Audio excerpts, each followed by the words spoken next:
On va prendre une minute pour comprendre pourquoi on a pris toutes ces minutes pour comprendre comment lever une forme indéterminée, l'infini sur l'infini ou l'infini moins l'infini. C'est parti pour la synthèse. On cherche la limite d'une fonction f en a, fini ou infini. Et là, on se retrouve face à une forme indéterminée, l'infini sur l'infini ou l'infini moins l'infini. Il y a deux cas de figure.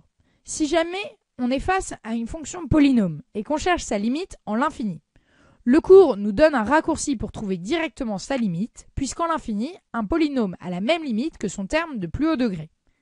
Dans notre exemple, la limite de f est égale à la limite de ak x à la puissance k. Dans tous les autres cas, on utilise la méthode de la factorisation du dominant. On commence par identifier le terme dominant et factoriser notre expression par ce terme dominant.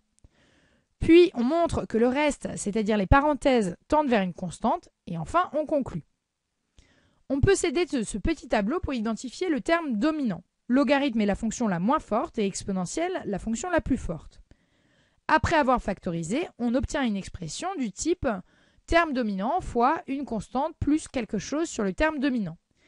Si on avait affaire à un quotient, on retrouve une expression similaire au dénominateur.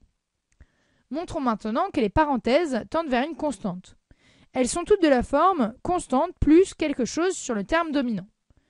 Quelque chose sur le terme dominant, ça tend vers 0, et donc notre parenthèse tend vers la constante k. Il ne nous reste plus qu'à conclure. La limite de f, c'est la limite du terme dominant fois la constante k.